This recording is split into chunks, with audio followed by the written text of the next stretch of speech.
الحمد لله رب العالمين والصلاة والسلام على سيدنا محمد أشرف الخلق وسيد المرسلين وعلى آله وصحبه أجمعين.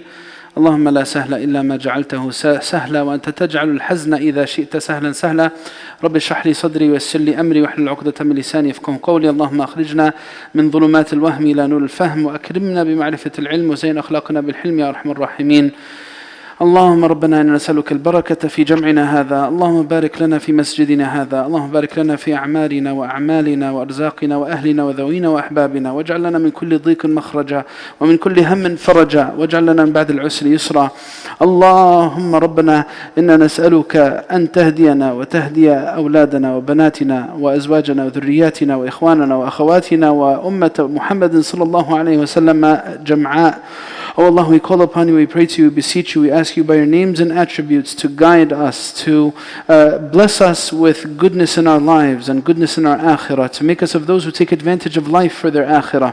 Oh Allah, we ask you to bless our lives and our livelihood, and to bless our arzaq, and to bless our families, and to make us steadfast upon the right path. We ask you, Allah, to give us spiritual clarity and understanding, to make us of those who see truth as truth is and who are blessed to follow it, and to see falsehood as falsehood is and are blessed to avoid it. We ask you, Allah, to make us of those who are best prepared for the transition from this dunya when our moment of death comes. We ask you, Allah, to make our graves full of nur, to make the Qur'an a comforter for us in our graves, to make our good deeds a comforter for us in our graves, and to bless us with long lives in your servitude. We ask you, Allah, to bless us with long lives in your servitude. Allahumma atil a'marana fi ta'atik. Allahumma atil a'marana fi ta'atik. Oh Allah, we ask you to make the best of our actions, the last of our actions, the best of our days, the last of our days, and the best of all days, the day we meet you and you're pleased with us. Ya Rabbil Alameen. Ameen, ameen. Wa akhir da'wan. Alhamdulillahi Rabbil Alameen. Amma ba'd. Jazakumullah khair for attending our Friday forum. And we decided this week to make it something more spiritual in nature, a heart softener, something our heart always needs. We always need these reminders because we as human beings quickly forget. And we often get caught up in the details of life and lose sight of bigger picture. Inshallah, we're going to be talking in detail about the subject, give an overview a little bit about what inspired it, some of the things to keep in mind, hoping to speak about the moment of death and some scenes from the life of the grave, inshallah. And hoping to have it in conversation format, as we usually do. We want to hear from you. Please send your questions, your comments, anything here. And I have my dear brother Ibrahim here to have the conversation with, and anything you ask that's relevant to the subject, he's going to be including in our conversation. But before we start with that, inshallah, I'm going to pass it back to Ibrahim just to share with you guys a few announcements of things that are happening at the masjid, inshallah. Assalamu alaikum. Thank you all for coming on this Friday. A few quick announcements, and then we'll jump into some housekeeping, and then we'll hand it back off to the Shaykh, inshallah. A few events that are happening, a few ongoing classes. The first is a self-defense class for boys and girls separately, and women as well. So you can find that on the ICPC website. You also have a talk, How to Be a Muslimah, November 12th from 3 to 5 p.m. in Patterson. We have the ICPC Thanksgiving football for the boys' youth from 8 a.m. to 12 p.m. on Thursday, this coming Thursday, for boys ages 14 and up. That'll be in ICPC Clifton, here in the backyard. And we have the Dars al-Arbi'at for Shaykh al-Tanani, lil-Nisa, for the women. That happens at 11 a.m. every Wednesday on Facebook Live and YouTube Live, inshallah. Echoing what the Shaykh said, Barakallah fi, this is an extremely important conversation to have. Plenty of hadith and all the lives of the Sahaba and the Prophet ﷺ, and anywhere you look in the Quran, we're constantly reminded to اذكر الموت, to remember death, remember the end, live the life of a traveler. Anywhere we look, we remember it, and especially now more than ever, death knows no age, knows no gender, knows no race. We've seen it in the past couple of years. The youth, very young. Amma Fikri says this all the time, if you walk in the cemetery, you can find your own birthday on that stone. And it's true. And it comes to you when you don't expect it. And all we can do is prepare. And every day we could try to be better. And inshallah, this will be a reminder for all of us. And inshallah we'll learn some more. Tfaddal, Sheikh. جزاك الله خير. الله يبارك فيك أخي إبراهيم. بسم الله الرحمن الرحيم. This subject obviously is something that is basic, fundamental, but it's one of those things that really never gets old. We all wonder about the realm of the souls. We come from the realm of the souls, alam al-arwah. Before we came into this dunya, we were in alam al-arwah. As the Quran says to us about the covenant that was taken upon us when we were in the loins of our forefathers, right? وَإِذْ أَخَذَ رَبُّكَ مِنْ بَنِي آدَمَ مِنْ ظُهُورِهِمْ ذُرِّيَّتَهُمْ وَأَشْهَدَهُمْ عَلَىٰ أَنفُسِهِمْ أَلَسْتُ بِرَبِّكُمْ. There was an existence that we had before we came into our bodies in this dunya. We just don't remember it. This was a covenant that the Quran says was taken upon every human being.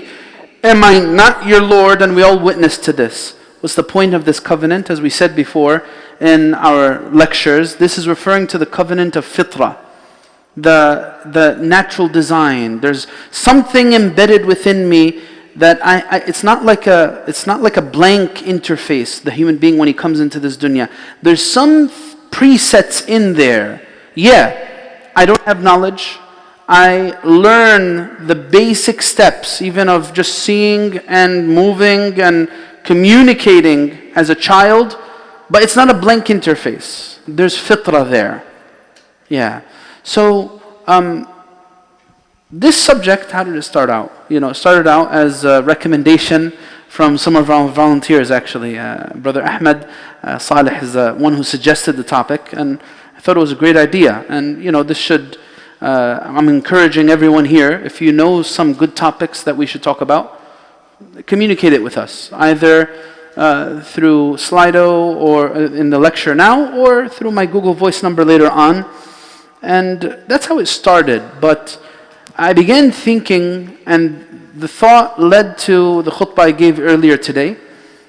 And the khutbah title was about reflections, or I should say lessons from the processes and cycles of life. Just to get a show of hands, how many people heard or were here for the khutbah? Just raise your hand. Just very few, alhamdulillah. If you want to find it, you could go find it on our YouTube page. Just put ICPC Clifton on YouTube and it'll come up. But the subject was born from a realization that we're really all part of a process, or I should say a number of processes. These processes mark the beginning of our existence in this dunya. I'm a part of a process. And you know how this process ends? It ends with me ending. I'm part of and this is one of the things I said in the khutbah, I'm part of an ever-changing reality. And that change is exactly what's going to end me one day. It's going to end you one day. It's a very real realization that every time something is changing within me, it's changing one step closer to my non-existence once again. Or at least my non-existence in this dunya. That's what we're talking about. I came from non-existence, I'm going to non-existence. And if I realize change in that light, then it's just mind-boggling how, how we're inching closer to a big change, transition in our existence, and we don't even know it sometimes. We know it, but we lose sight of it. We forget about it. And I guess the thoughts culminated with hearing about someone's death. And this past morning, today actually, I heard about it. There's a doctor in New York. I mentioned him in the khutbah. His name is Dr. Salman Haq. May Allah subhanahu wa ta'ala have mercy on him. I don't know him. It seems like some world-renowned shuyukh knew him very well, and they spoke highly of him. He was a cardiologist. He was young. It seems like he's in his 40s. I don't know his exact age. And he suddenly died last night due to cardiac arrest. He died from a heart attack. The very thing that he spent his life teaching people about. He was a healthy person. He wasn't unhealthy. He was on his way to go to the Umrah. Allahu Akbar, Allahu Akbar, Allahu Akbar. That adds a new... So I heard that he passed away in LaGuardia Airport. SubhanAllah. Allahu Akbar, Allahu Akbar. May Allah subhanahu wa ta'ala have mercy on him. Allahumma ameen. But there was something very profound about the reminder. He's a cardiologist, he died from cardiac arrest, and I went and looked him up online a little bit. I found a lecture for him about living a healthy life that he gave in a masjid in Texas. And one of the things that he said, and again, this was part of what the idea behind the khutbah was, is he was speaking a little bit about certain conditions that take decades to actually start showing symptoms in your body. I'm not a doctor. I'm not a person who has any expertise about the body, but I'm just telling you what he said. He said this 3 years ago. The lecture's there, it's on YouTube, and he says that this buildup of protein, or the cholesterol is what ends up in the 5th or 6th decade of life, ends up leading to these conditions, heart attacks, heart failure, and so on and so forth. And when he said that, it was just mind-boggling. He didn't know that 3 years from that date, he was going to be experiencing exactly what he was talking about. And that's how death is. SubhanAllah, it's sudden like that.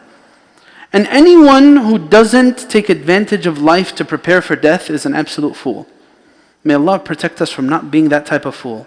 Because it's so easy to become that type of fool, by the way. Because I don't know when my death is. I really don't. And that's something our Salaf, they said, Akhi Ibrahim, they said, النَّاسُ نِيَامٌ. The people are in a deep slumber. فَإِذَا مَاتُوا انْتَبَهُوا. They don't realize that the first station to the Day of Judgment is actually right around the corner. The Prophet ﷺ, he said in the hadith, إِنَّ الْقَبْرَ أَوَّلُ مَنَازِلِ الْآخِرَةِ. The qabr and the grave and the life of the grave is the first station from the stations of the hereafter. If you get through that station, everything after it's going to be a lot better. إِنَّ الْقَبْرَ أَوَّلُ مَنَازِلِ الْآخِرَةِ. The grave is the first station of the hereafter. And for some of us, it could be right around the corner. May Allah subhanahu wa ta'ala make us of those who are really prepared for death. Whenever I remember the subject of death, I always remember this scene from the seerah, that relates to the verses we're reciting in salah. The verses about وَلَا تَحْسَبَنَّ الَّذِينَ قُتِلُوا فِي سَبِيلِ اللَّهِ أَمْوَاتًا. Don't think that those who died in the way of Allah, they're really dead. They're not. They're just living a different life now. A different life now. The story behind it is relating to one of the fathers of the companions. And this is Jabir ibn Abdullah. Jabir ibn Abdullah is a very famous, well-known companion. When his father passed away, he was broken. And the Prophet ﷺ saw him. This was after Uhud. And he asked him, مَا لِي أَرَاكَ مُنْكَسِرًا يَا جَابِرُ. Why do I see you broken? O Jabir, why do I see you broken? Look at the word. Because, death is never an easy thing to deal with. No matter how much iman you have, it's not easy to deal with death. Whether you're the person dying or you're the person mourning someone who died, it's not an easy thing to deal with. What's the proof? What's the proof? When you die, who's waiting for you? The angels. تَتَنَزَّلُ عَلَيْهِمُ الْمَلَائِكَةُ أَلَّا تَخَافُوا وَلَا تَحْزَنُوا. I'm going to the abyss of the unknown. I have no idea what's there.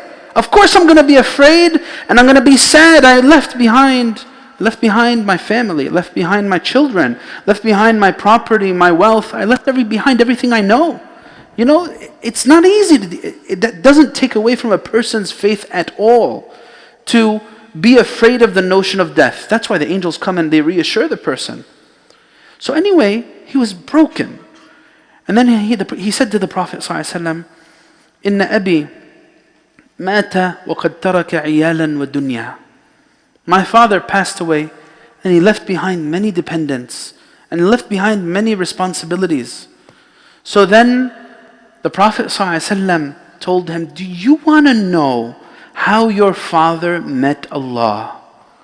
That was one of the blessings of wahi. We don't know, we can never know what's happening on the other side. We can't know. That's it, wahi is done. But Jabir was able to know because the Prophet ﷺ was informed by wahi. Look what he found out. We wish we could know. We wish we could know How is my mother doing now on the other side? How's my father? Some people, they have to deal with their children leaving before them. Their children dying, sons, daughters. How are they doing? What's going on in their grave right now? I don't know. That's min alam al-ghayb. You know, the realm of the souls is all from alam al-ghayb. We know very little about the realm of the souls. Very little. That's what we know from the hadith. So then he said to him, do you want to know? He said, when your father met Allah, Allah asked him, Abdi, tamanna alay. Oh my servant, ask. Make a wish. Say something. What do you want? So then he said, أتمنى, he said, Rabbi, أرجعني إليها كي أقتل فيك ثانية. Send me back to the dunya so I could go through the whole thing all over again. Because now he sees. فَبَصَرُكَ الْيَوْمَ حَدِيدٌ, right? Now when you get to the akhirah, now you see what everything is really worth. You see what's valuable and precious, and you see what's worthless. You see what's valuable and precious and what's worthless. Right? So then Allah Azza wa Jal, He said something to Sayyidina Jabir's father. And these things, this is why I always remember this scene, is because he said, إِنَّهُ قَدْ سَبَقَ مِنِّي أَنَّهُمْ إِلَيْهَا لَا يَرْجِعُونَ. The decree has already been issued from me that they will never go back to it again. That's the reality of transitioning from this dunya. Inqita', a cut-off. You will not know what's happening on the other side until you're there. Except what the wahi has informed you of. So then he said, Rabbi fa'akhbir man wara'i. Oh Allah, inform those who are behind, who are left behind in the dunya, wondering what's going to happen when they go to their graves. And that's when this verse was revealed. وَلَا تَحْسَبَنَّ الَّذِينَ قُتِلُوا فِي سَبِيلِ اللَّهِ أَمْوَاتًا. Look, this is a lecture series about the death, about the grave. We really can't talk about it in full detail now. But what are we trying to get out of this session? Death is not a gloomy thing. It's absolutely not a gloomy thing. The notion of death, some people see it as something, a stark reality, a dark reality, depressing. But for the mu'min, it's actually something empowering. It's actually something that gives spiritual strength, wisdom, foresight. That's why the Prophet ﷺ told us to think about death a lot. Think of the destroyer of pleasures. You think that people, when they go to their graves, they're going to remember the senseless bickering that happened in the dunya? This person didn't come to my wedding. This person did this to me. This person neglected, or this person mistreated me here or mistreated me there. This person kada. No, they're not thinking about this stuff. They don't care about this stuff. Because the akhirah vision is 2020. Akhirah vision is 2020. We're the ones who get caught up in the senseless. The people in the graves, so many people, they spend years of their life wishing they would die. Why on earth would someone do that? Spend years of your life wishing that why? It's because of perception. Sometimes we put ourselves in a deep dark hole and we miss out on the miracle of life. When every person in their grave right now wishes they could come back just for a moment. I want to do something differently. I wish I could just fix something that I wish I fixed. A relationship. Do more of something. That's why it's a really good reminder. It's the destroyer of pleasures. How many problems come about? Everyone asks themselves this question. بَلِ الْإِنسَانُ عَلَى نَفْسِهِ بَصِيرًا. How many problems come up in my life due to petty things? Put a percentage on it. Some people might say, you know what, I'm really not dealing with too many, major things in my life. Maybe 90% of my problems are coming from petty things. Maybe 80%. Put a percentage on it. Imagine if you could really just undo, most of the stress that you have from nonsense, most of the stress that's coming from just toxicity, from this relationship or this job or this work or school or whatever it is. That's the whole purpose of this type of subject. Wallahu alam, yani. And that's just to get the ball rolling and, just to give perspective on, the meaning of the life that we have, the meaning behind it. Because, again, you live in Clifton, you live in Montclair, you live in Nutley, you live in these areas here. You got a nice house, mashallah, alhamdulillah, you're in a ni'mah. When you go to your grave, there's no house except the house you built with your amal. There's a beautiful line of poetry that says this: لا دار للمرء بعد الموت يسكنها إلا التي كان قبل الموت بانيها. There's no comfortable living space after death except the one you built before death. Forget about it. What do you build it with? Your amal salih. That's the only thing you're going to build it with. In that realm, that's the only thing that matters. No position, no children, no family, no reputation, nothing but the real hard truth, and that is, who were you as a person in terms of your amal? Barakallah feek, Shaykhi. There's a lot to digest here, and I have some notes, and inshallah we can figure this out all together. And remember, you can go on the Slido. You can also thumbs up questions that you would like us to discuss earlier. My only request is that we remain relevant to the topic as best as we can and remain respectful of the space as best as we can, as this is a place of worship and the house of Allah. The first thing that comes to mind when we think about this is, relativity. So a human being's life goes through many sections, right? You have alim al-arwah before you're even born. You have, the current state that we're all experiencing right now, being here physically, and then you have everything after that. And what are we living here? 20, 40, 60, say 100 years if you're, lucky, quote unquote, is what some people would call it. But how versus eternity. So it's really not even 1% of a percent that we're here. Which takes me to a next point. People talk about, the worry of not getting into Maut al-Faj'ah. And people may take that literally and say, well, Maut al-Faj'ah is just a sudden death, a heart attack. While others may talk about it and say Maut al-Faj'ah is being in a state of ghafla, being in a state of not knowing, not surrendering to Allah subhanahu wa ta'ala. So can we talk about that a little bit before we get deeper and deeper closer to the grave? What is that about? What is, Maut al-Faj'ah, and how do we, reconcile with that? Yeah, it's absolutely as you said it. The Prophet ﷺ would seek refuge in Allah Azza wa Jal from Maut al-Fuja'. Maut al-Fuja' is sudden death. In fact, the Prophet ﷺ, he says in another hadith that one of the signs of the hour is that sudden death will be very prevalent and frequent. That's one of the signs of the Day of Judgment, that people will just die suddenly for unexpected reasons. What's meant by sudden death is the death that you haven't really prepared for. We went in our tafsir class, not this week, the previous week, we went over the verses in Surah Al-Nazi'at, and they're very terrifying.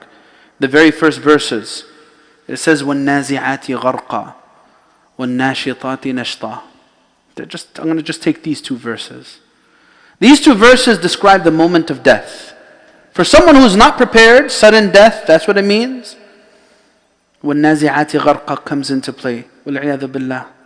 Anyone remember what that means? I mentioned it. If you've listened to the lecture, you might know. What does it mean? Nazi', what does that mean? Not only to take away, but to rip and extract violently. Nazi'. It's not just to ikhraj. It's not just ikhraj. Ikhraj is just to take out. But nazi' refers to being pulled from the body. That's the soul at the moment of death. When it's not ready for death, it starts trying to cling to the body. And in fact, the soul starts clinging to different parts, and the angel comes and rips it out. Whereas the mu'min, وَالنَّاشِطَاتِ نَشْطًا, this is coming from a nashat. Nashat is the strength and energy, right? روح المؤمن تنشط عند الخروج من الجسد. The mu'min's soul becomes very active and very vibrant and excited when it's time to leave, because it sees what's on the other side. Right? It sees the na'im that's waiting. Ya ayyatuha an-nafs at-tayyibah. Oh pleasant soul, come out. إِلَى رَوْحٍ وَرَيْحَانٍ وَرَبٍّ غَيْرِ غَضْبَانٍ. That's what it says in the hadith. Oh pleasant soul, come out to the bliss and the na'im and the Lord that's not angry with you. So that's the issue of sudden death. How do you really get in that state of mind when you're living in this life? You know, it's a lifestyle. By the way, preparing for death is actually a lifestyle. What happens when you have a knee-jerk reaction? This is how the person gets ready for death. Because how many people have you seen? Just last week, I shared the story of, husband and wife, young couple, Michigan, get onto an accident and both of them die, leave behind 4 young children. Sudden. Hey, you know what? If the causes were obvious and you could be prepared, then maybe you'll be able to do something to avoid death. But when your moment comes, it comes, right? You can't. So how do you prepare for that in terms of lifestyle change? What's your knee-jerk reaction when something bad happens? Some people, it's a curse word. I'm not going to say the curse words for you, but some people, when something suddenly happens, what do? What comes out of the tongue? Some people, it's very profane language, anger. And for some people, other people, it's La ilaha illallah, or Ashhadu an la ilaha illallah, Ashhadu Muhammadur Rasulullah, La hawla wa la quwwata illa billah, Hasbunallah wa ni'mal wakeel. That shows a prepared person versus an unprepared person. You know what? Sometimes when you're in Sakarat al-Maut, you lose control. Sakarat al-Maut are those stages just before death. Even when a person dies slowly on their deathbed. You lose control. In those moments, you start acting or thinking or requesting that which you lived in your life. Some people, at that moment, I've heard stories. At that moment, some people request music. They want music. They want comfort. Put from music. I want to feel better. Some people, it's dhikr all the way to the end. It's dhikr all the way to the end. It's not easy to leave this dunya on La ilaha illallah. That's tawfiq. It's easy to say La ilaha illallah with your tongue. But it's not your tongue that speaks it at the moment of death. It's your soul. Your soul is, if your soul didn't live La ilaha illallah, how are you going to say La ilaha illallah? Right? So that's how I would say that. It's living the lifestyle. I'll share with you one hadith about the moment of death. This is one of the companions. He says the following: خرجنا مع النبي صلى الله عليه وسلم في جنازة رجل من الأنصار فانتهينا إلى القبر ولما يلحد فجلس رسول الله صلى الله عليه وسلم وجلسنا حوله وكأن على رؤوسنا الطير وفي يده عود ينكت في الأرض فرفع رأسه فقال استعيذوا بالله من عذاب القبر استعيذوا بالله من عذاب القبر استعيذوا بالله من عذاب القبر. The Prophet ﷺ is telling us about a scene from the seerah. They went to a grave. It still wasn't finished. The person who was going to be buried was about to be put in it. And the Prophet ﷺ just sat by the grave, and he took a stick and he was pointing into the ground and pointing into the ground. And he said, seek refuge in Allah from the punishment of the grave. Prophet ﷺ tells us something else about the grave. He says, if you could hear what I hear, you'd cry a lot. You'd laugh little. He says, sallallahu alaihi wasallam, that every creation of Allah could hear what's happening in these graves, except the human being and the jinn. And if they could hear, they would die from terror. وَلَوْ سَمِعَهُمَا لَصَعِقْ. They would die from terror if they heard what was happening in the graves of people. That's something to think about. What's my grave going to look like? Allah alam. Barakallah feek. As you were speaking, the next thing that comes to mind is, building off of that, the fajr and being ready. The fact that we have 1% of 1% of 1% of our existence in this plane, to me it feels like the greatest deal out there. Because every single thing that we do, every preparation that we do affects everything else. So the life we live today, the life we live currently will affect how our blessings and barakah come in this world, and then it'll affect how we are treated in the grave, how we are treated after the grave, on the day of judgment, and so on and so forth. And all it takes is this small little piece of our eternity for us to focus, to work hard in. So can you elaborate more on that? We get a lot of questions. We've gotten a lot of questions so far. How do you feel you're ready to meet Allah? How do you know? Will you ever know? It's a question that many people ask. Because we have brothers and sisters going to Umrah, and I'm sure a lot of them are thinking that as they go there. And what can you talk about on that regard? The answer to this question is you simply won't know, and that's where the test comes. That's where the test comes. You could try to prepare from now to the very last day of your existence, and as long as you're doing that, that's what matters. But can I possibly know how I will be when I meet Allah Azza? I can't. You know, and that's why Surah Al-Mulk, by the way, I don't know if you guys ever paid attention, but Surah Al-Mulk, the way the verse reads is الَّذِي خَلَقَ الْمَوْتَ وَالْحَيَاةَ لِيَبْلُوَكُمْ أَيُّكُمْ أَحْسَنُ عَمَلًا. The one who created death and life. Okay, now there's nothing random in the Quran. Why mention death first if it comes after life? الَّذِي خَلَقَ الْمَوْتَ, the one who created death, and then life to test you, who's going to do the best. They say that death is mentioned first because it is exactly where the element of trial lies greater. Both of them are, by the way, an element of trial, because sometimes when you're healthy and you're good, you think, khalas, alhamdulillah, mashallah, I did my blood work, everything's fine, I'm a healthy person, I go to the gym, I eat good foods and whatnot, nothing alarming. That's a test, because you might think that you have a long time ahead. But at the same time, the test of death is even greater, because you simply don't know when it's going to come your way. And you don't know how you're going to exit this dunya. And that's why I mentioned the lifestyle change. What can you do to prepare for that moment? That should be the real question we're asking ourselves. Because the journey of the grave, again the journey to the grave, I should say, is one that really is dependent, its experience is really dependent on how we lived our lives. Really. You know, one of the beautiful things about wahi is the Prophet ﷺ spelled out to us everything that's going to happen in those beginning stages.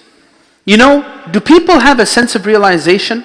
You know, you guys attended janazas, I'm sure, in the masjid. You see the wooden box with the body, and we're waiting to pray on it. Maybe some of you have even seen a dead body. Have you guys ever seen that? Ever seen a dead body? Ever seen a dead body? Raise your hand. If you haven't, try it. I'm telling you, it's going to leave an imprint in your mind. You're not going to be able to forget it. For me, initially, yeah, it might be scary. But I think it's going to leave a good imprint on your heart. And that's why it's really good for people to learn how to wash bodies. It's good. Brothers for brothers and sisters for sisters. Learn that. That's something that you can experience and see its effect on you. In fact, this is why the Prophet ﷺ told us to visit the graves a lot. You know, say that Aisha, she said that the Prophet ﷺ would often go out to the graveyard at the last part of the night. That takes courage, you know. Who's going to go to the graveyard at night? But again, it's the Prophet ﷺ. He said, he would go out and he'd say, Assalamu alaikum, dara qawmin mu'mineen, antum as-sabiqun. There's different variations of the hadith. He says, Ataakum ma tu'adun, Ataakum ma tu'adun. Oh, Assalamu alaikum to the abode of the believers, this graveyard and its residents. You have received what you were promised. وَإِنَّا بِكُمْ لَاحِقُونَ. We're going to follow you tomorrow. The Prophet ﷺ would do this. He would go to the graves. The Prophet ﷺ encouraged us to go to the graves. And by the way, this encouragement is for brothers and for sisters, except at the outside of the time of janazah. The time of janazah, because of the nature of the emotion at that moment, and also because of the presence of the different genders, it's not really encouraged for sisters to go at the time of janazah to the grave. But afterwards, at any time, can a sister go to visit the graveyard as well to make dua for their loved one? Yeah, no problem. Outside of janazah, no issue at all. We need to visit the graves. It gives us, you know what, there's actually this interesting story from one of the Salaf. I'm not telling you to do this, don't do this, don't quote me. He dug up a grave by his house. And he would go and he would sit in the grave and he would start speaking to himself. And he would imagine experiencing the life of the grave in this position that he's in. And then he'd remind himself and say, no, it's not your time yet. Allah gave you a chance, now get up and do something better with your life. Take advantage of the moment. That's something to remind yourself. There's different scenes that the Prophet ﷺ tells us about. When the person is put, you're going to be able to see your janazah. The person who dies, can he see his janazah? Yeah, he could see his janazah. The hadith says this. The Prophet ﷺ says, إِذَا كَانَتْ مُؤْمِنَةً, if it's a mu'min that the people are carrying, the mu'min will want it to hasten. هَلُمُّ بِي هَلُمُّ بِي. He'll say, rush me to my place of resting. I want to see my place in Jannah. That's what the believer sees. Now the other one, when he sees the whole janazah happening, and he'll say, or she will say, يا ويلها يا ويلها أين تذهب بها. Woe to it. Where are you taking my body? Where are you guys going to leave me? Ya Allah, that's something to think about. One time the Prophet ﷺ went to the graveyard and he made dua, and he put a leaf in the ground or a branch in the ground, and he said the following to the companions. And he said to them, إن هذه القبور مملوءة ظلم على أهلها. These graves are very dark places for the people inside them. And Allah brings nur to these graves by the virtue of my dua for them. Allah brings nur to the grave by the virtue of the presence of amal salih. So that's something to think about. Wallahu alam. I don't know if we're getting any other questions. Yeah, barakallah feek. Yeah, definitely a few questions here. But a quick, I guess, reflection. When you talk about, building off of that question, I remember the Sahaba who came to the Prophet ﷺ and asked him, Mata sa'a, and the Prophet ﷺ could have said one of a million things, and he chose to say, وَمَا أَعْتَدْتَ لَهَا, what have you prepared for it? He didn't say, well, it's soon, or in other times he did say it's soon, or he didn't say it's exactly this or that, or I don't know. He said, what have you prepared for it? And so that's something that we can all focus on right now, as we have the time. Others don't have the time. I'm not sure if that was a question over there. So I'll ask the sister over there. Go ahead. Alaikum salam.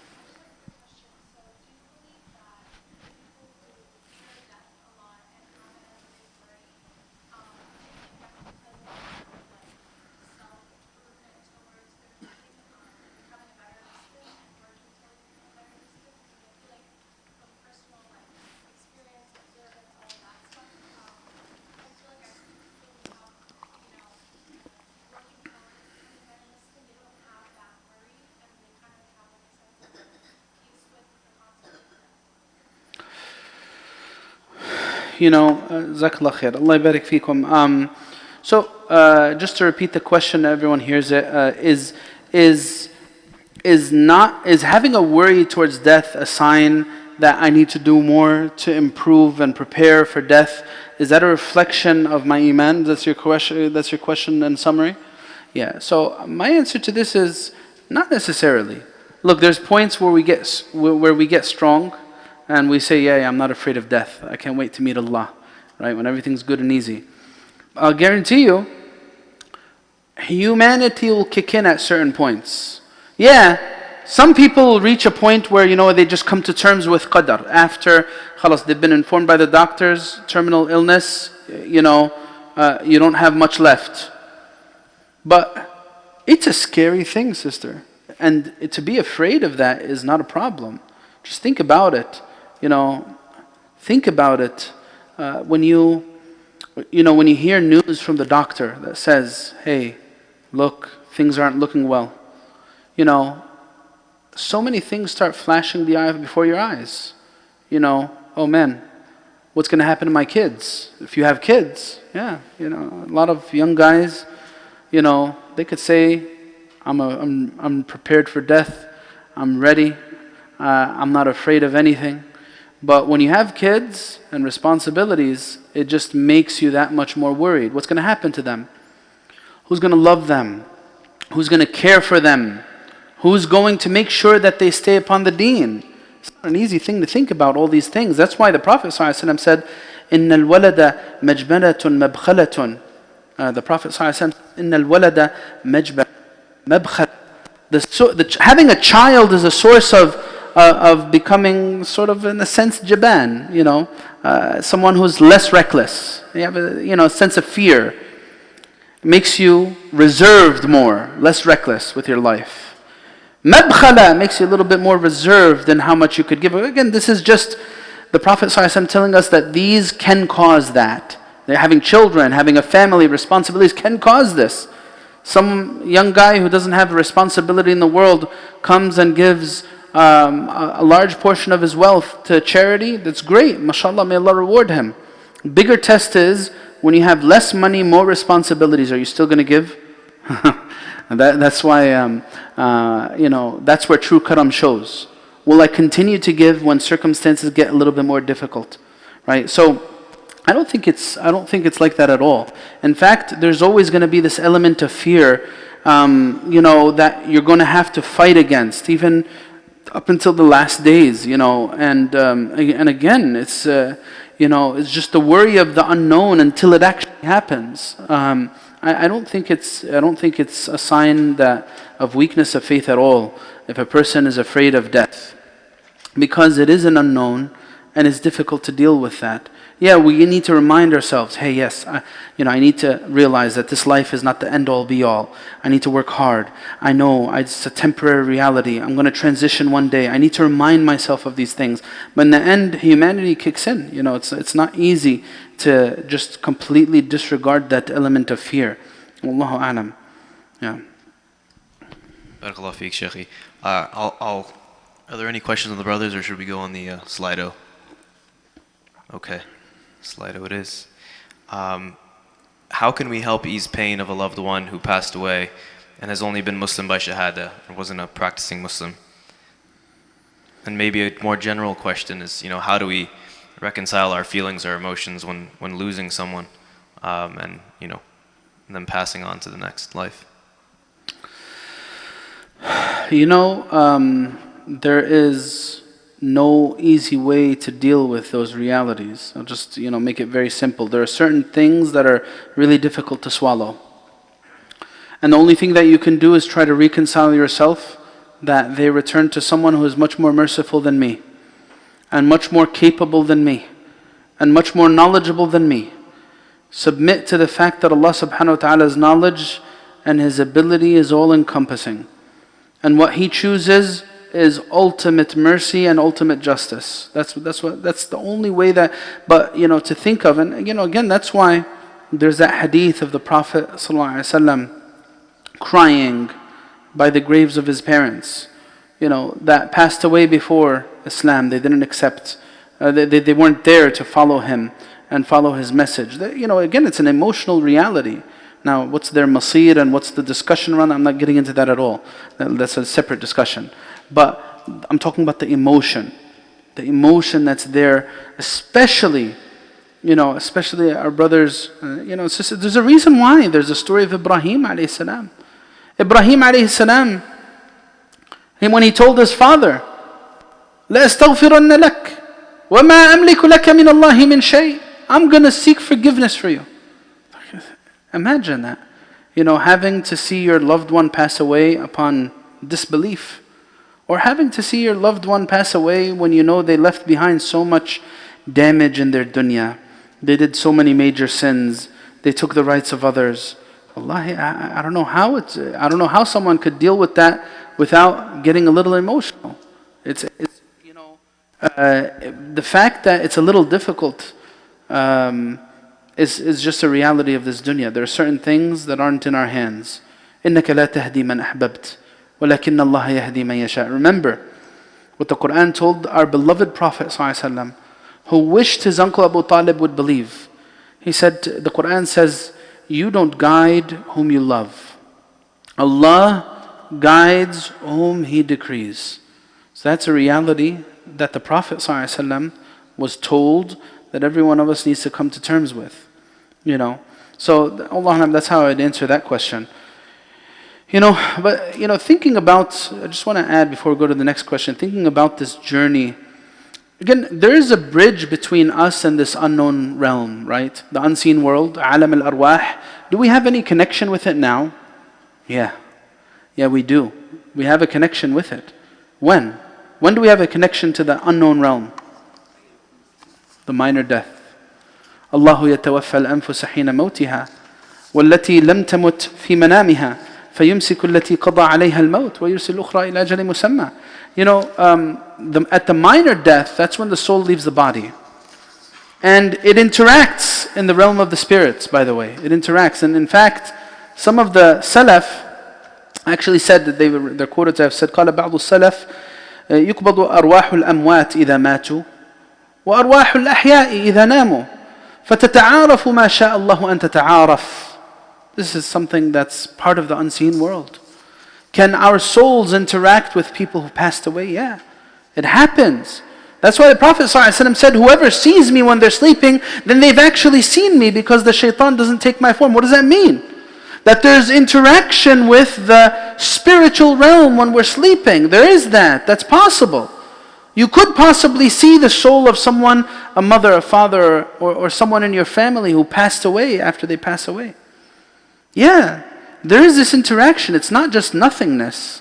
You know, very interestingly, and I'll say this, I said this in some of the hadith before, and some of the talks before, but we're actually told that the souls in the graveyards interact with each other. There's a hadith that established this. The hadith says that تتعارف أرواح المؤمنين في عالم البرزخ, that the souls of the believers, they get to know each other in the realm of the barzakh. And in fact, the hadith says that when a new person comes to the grave, the people of the graveyard ask about the dunya, what's happening, akhbar al-dunya. They ask about their loved ones. They ask about the new things and new events that have happened since they left. And in fact, when they visit each other, they start asking about people they know. أين فلان? أين فلان? And the response comes, and this is an authentic hadith. إنه قد ذهب به إلى أم الهاوية. He was taken to al-Hawiyah. This is where the souls will be punished in the grave, the life of the Hayat al-Barzakh. So the people in the graves next to each other, they get to know each other. There's this interaction. They ask about their family and their loved ones. They live a different type of life. Something established in the Sunnah of the Prophet ﷺ to think about and consider. I can interact with people in the grave. That's why we say that dua. If it was meaningless to greet the people of the grave, then why did the Prophet ﷺ greet them? Assalamu alaikum dara qawmin mu'mineen idha bisma'ush innaka la tusmi'ul mawta yani la tusmi'hum sama'a ijaba. That's what it means. When the Quran says you cannot cause the dead to hear, that means their a'mal are done. They can't respond to you. That's why when the Prophet ﷺ stood over the graves of the people who died in Uhud from the mushrikeen, in Badr from the mushrikeen, he said to them, he began addressing them, Ya fulan, wa ya fulan, wa ya fulan. What you were promised has come to you. So then they told the Prophet ﷺ, can they hear you? The Prophet ﷺ said, Ma antum bi asma'a li minhum. You can't hear me any better than they can hear me. They hear me a whole lot better than you. You could make dua. You could read Quran. You could say salam. And the people of the grave, they experience that and they respond to that in their own unique way. There is that type of interaction in the life of the graves. Wallahu a'lam. SubhanAllah, you have the foresight. That was actually the top question. When we visit the deceased, can they hear us? Talking to them, and do they know we're there? Do you have any additional comments there, or should I just go to the next one? Absolutely. Absolutely. Visit them. Visit them. Your loved ones, brothers and sisters, they're lonely in their graves. They're lonely. They wish that you would do amal salih for them. Imagine this, you're utterly helpless in this grave, and the only thing, of course, if you're a mu'min, inshallah, you'll see your amal salih will be with you. And you'll see a doorway to Jannah. But still, you'll be waiting for the day of judgment to happen. That's why the believers will be saying, Rabbi ajil as-sa'a, kay ma arji' ila ahli. Oh Allah, hasten the hour so I could be reunited with my family. They wish to see you. They wish to, because the people in their grave, their amal is done. Except from a few sources. Except from your dua, walad salih, a righteous daughter, a righteous son, sadaqah jariyah, continuous charity, ilm yuntafa'u bihi, beneficial knowledge. Other than that, they're cut off of amal. They're helpless, in that regard. So think about this. You're going to be there. Hey, it's not easy to deal with this reality. It's not easy. It's not easy. Even the transition sometimes, it's one thing to die suddenly. Sometimes some people say, I wish I die suddenly, because then I don't have to deal with counting down the hours and the days to my death. Of course, you should never wish for death. لا تتمنوا الموت. Prophet ﷺ, he said, لا يتمنين أحدكم الموت لا يتمنين أحدكم الموت لضر أصابه. Don't wish for death because of bad things happening to you. The Prophet ﷺ directly prohibits this. So don't wish for death because of bad things happening. So the Prophet ﷺ, he's teaching us to prepare for our graves. We should be thinking about that because, transitioning again, it's not easy. When you got to count down the hours and the days. Wallahi, I remember a scene from one of the brothers who passed away in the summer. All of you guys have heard about it, I'm sure, and I've heard scenes about our brother Umar Nawfal. May Allah subhanahu wa ta'ala have mercy on him. I'll never get this image out of my head of his father standing on his grave and just so emotional and saying, Allah ma'ak habibi, no more doctor's visits habibi, no more medication habibi, he died from leukemia. It's just, sometimes it's really, really, really tough to think about these things. The transition is not an easy thing. Someone who doesn't prepare for death or lives as though he's not going to die, and I said this in the beginning, I'll say it again now, is an utter fool. May Allah subhanahu wa ta'ala protect us from that. Ameen. Barakallah feek. The next question is, how can we convince our loved ones to not constantly worry and think about petty things in this world? How can you convince them? By having discussions like these.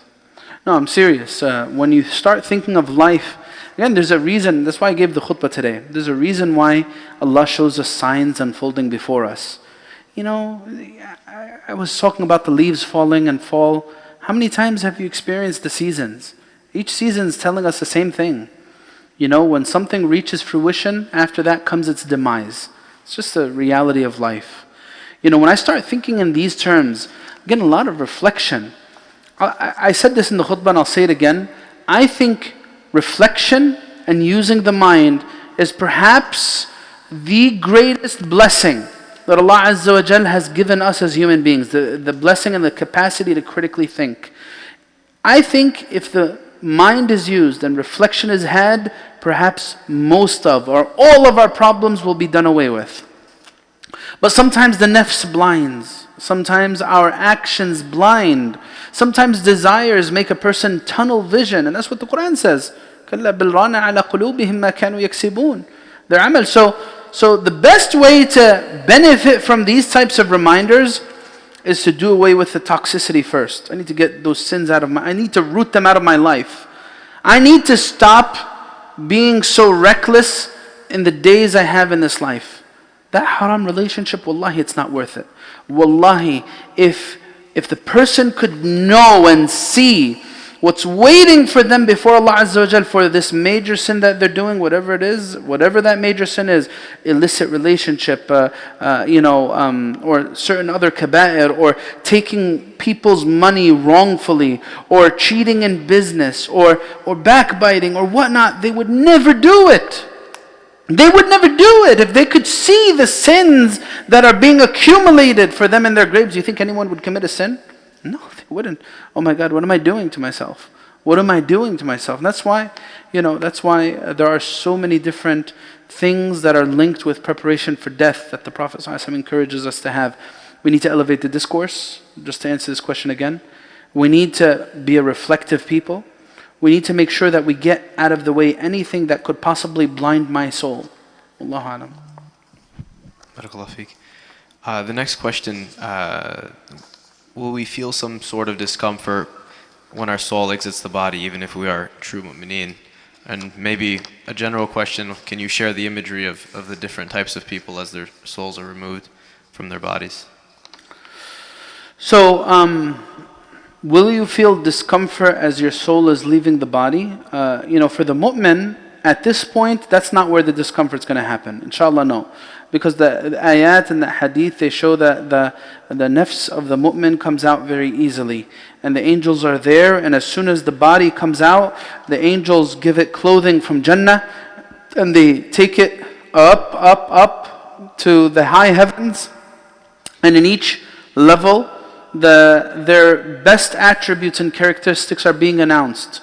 Here comes Fulan, the son of Fulan, or the daughter of Fulan, the noble person, the charitable person, the sincere person, the giving person, the kada. All of their attributes will be listed out.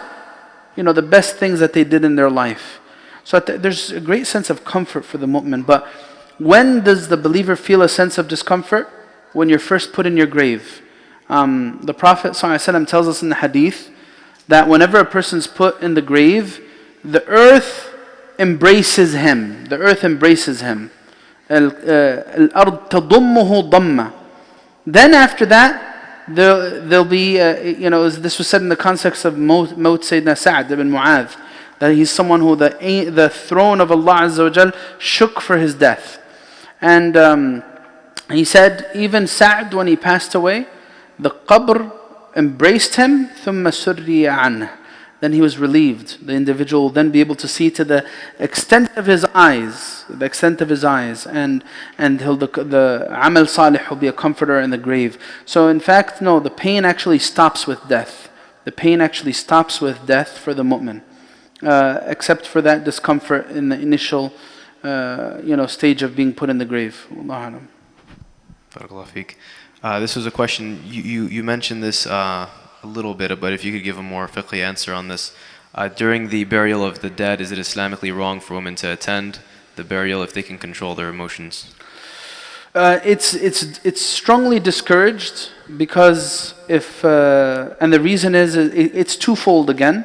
The reason why it's twofold is because usually this body is going to be carried and buried by the men, and it's going to lead to some interaction that is unnecessary between the genders at the actual grave. And again, if some could control their emotions, then many others may not be able to. And you know what? Someone might say, well, you know what? Maybe men can't control their emotions. That's possible. That's why, this is just like the hikmah and the isti'nas. But the actual ruling is, the Prophet ﷺ, it's between either being prohibited or strongly frowned upon. The Prophet ﷺ in his hadith, he discouraged women from going to the graves at the time of janazah. There's multiple hadith about that. But outside of that, even if it's a little after the janazah, then all of the element of questionability is removed. Sometimes people make I'll say this. Sometimes, the realm of barzakh is not a place for materialism. And sometimes people don't know how to express love to their loved ones, so what do they go do? They try to make everything look good. What do? They try to make everything look, I'm going to go buy this very expensive marble stone and put it there and all this kind of calligraphy on it, and I'm going to spend thousands of dollars on this. Thousands of dollars, In fact, it's, for us it's nothing, but even like in greater society, they say that there's two industries that people just don't care about how they spend. They spend money without even thinking. There's the wedding industry, and then there's, again, the graves and funeral services. People, because again, this is how they're trying to express love. In greater society, some people, they end up spending tens of thousands of dollars on their burials, and it's insane. It's insane. Getting expensive wood, and all of this stuff is nonsense. Again, the people in the graves, they're not thinking about that material aspect. Again, we have an attachment to material things. That's why it's so hard. And wallahi, I feel for every person who it's hard for them to close the casket and just, that's it. they're never going to see their loved one again. I know sometimes it gets really emotional and people know I want to go and I want to see the very last moment to the very end. But again, it's at a certain point we're all going to be cut off from that. When you see the dirt being put on the body, on the casket, and then you see it disappearing into the ground. It's a moment to think about and reflect on. Ya Allah. So that's what I would say to that question. Again, it's not a place for material attachment. Your loved one is not in that body. Now they're living a different life. Alam al-arwah. Allah alam. We have time for maybe 2 or 3 more questions. I'll gauge the audience. Anyone have a question? تفضل.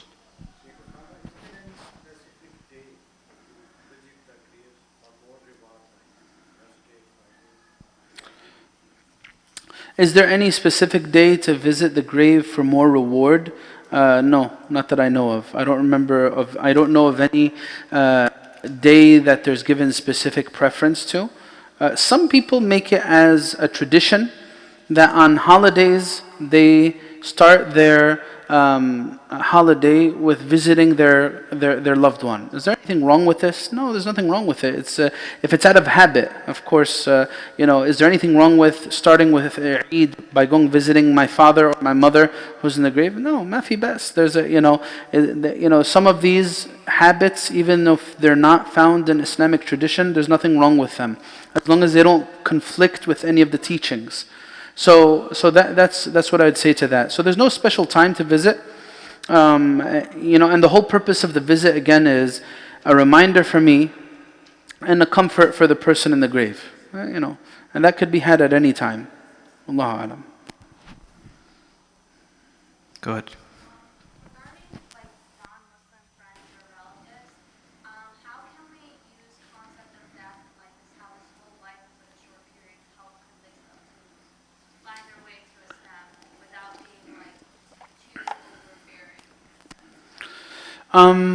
Very good question. So how can you use the concept of death to inspire someone who's a non-Muslim, whether they're a relative or a friend, to bring them closer to Islam? Really, to answer this question, da'wah is an art form. There's no clear way how to give da'wah. And there are certain general guidelines and tips and principles to follow, without, again, being pushy, like you said. Sometimes it could be by just sharing with them a video, or it could be just by sharing with them a nice article or something like that.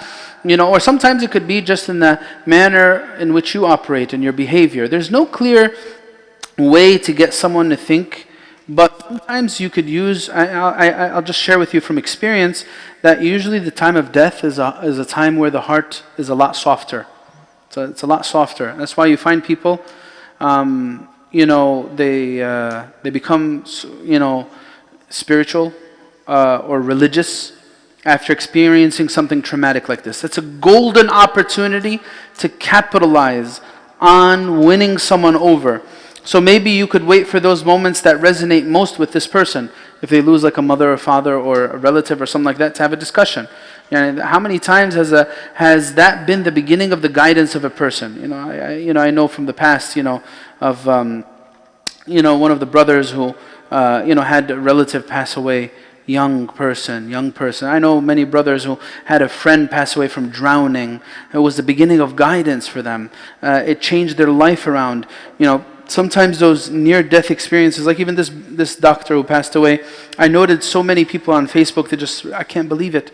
I just spoke with this person a few days ago, and now he's dead, right? So, I would say, to answer your question, is if you're talking about a personal experience that's relative or relevant to this person, then that's the best opportunity to talk about death in detail, and perhaps bring up things with them from the scenes of death. Sometimes, again, it could just be done indirectly, but those are just some general guidelines. No clear answer about how to bring them closer. Allah is the one who brings the hearts closer. Wallahu a'lam. Yes, sir. Sir? Astaghfirullah.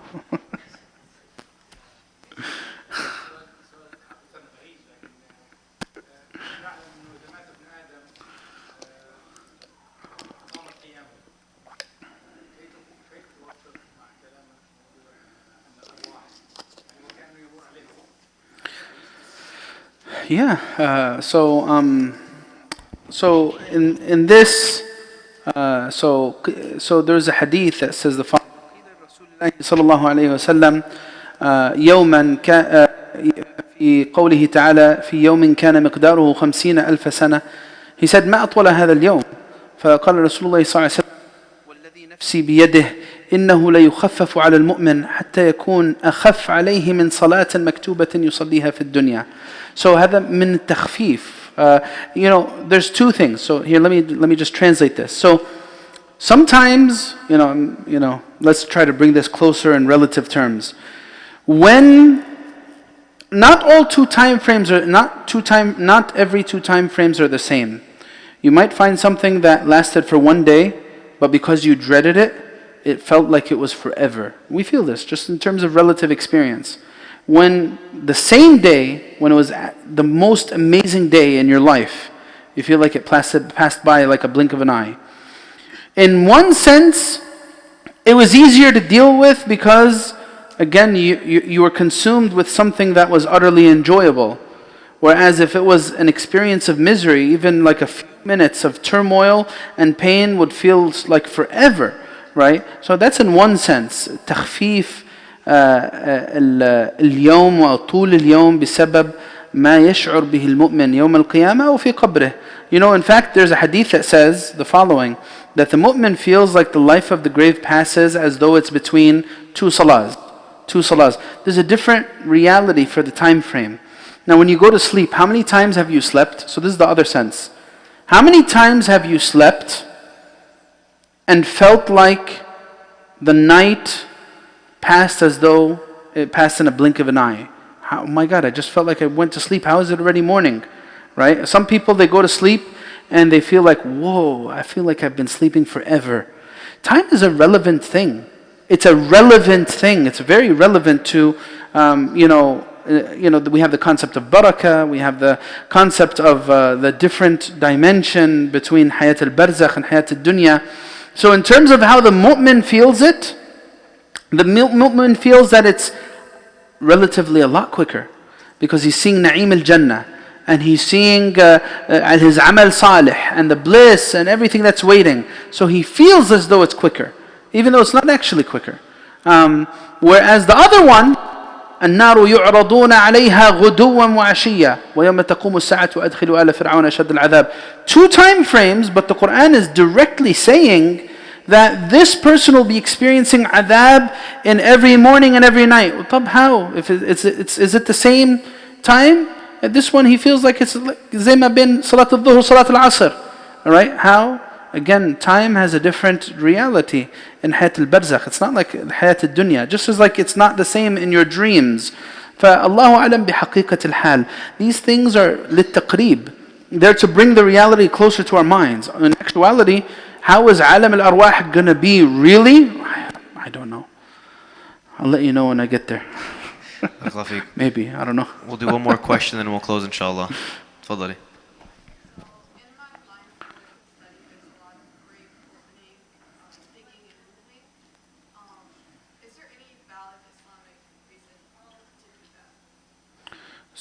Grave opening, digging and moving, what do you mean? I'm an archaeologist, so there's a lot of digging up the graves and studying the people, relocating. So these are like ancient graves? Not necessarily ancient graves? Like people in like a new graveyard? Like 200 years ago.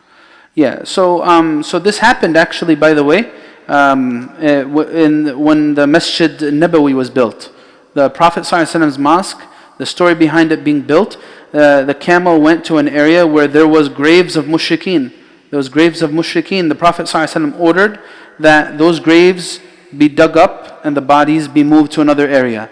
Usually the default is you cannot dig up a grave. The only exception to that is an absolute necessity. Something that's like absolutely, or something that's essential. There's like a clear need for it. Like one need for it would be if a body is ordered to be exhumed because of a criminal case, for example. That's fine. If that needs to be done, there's musawwigh shar'i for that. There's a shar'i justification to find out who's the killer, to find out some evidence. That could be done. Or if, for example, if you're talking about ancient graves and they're in a place, that is no longer like a graveyard, for example. It's in the middle of... This happened, by the way, a lot in Cairo. As Cairo expanded, if you go back to the history of Cairo, and some of the main streets of Cairo, originally there used to be graves there.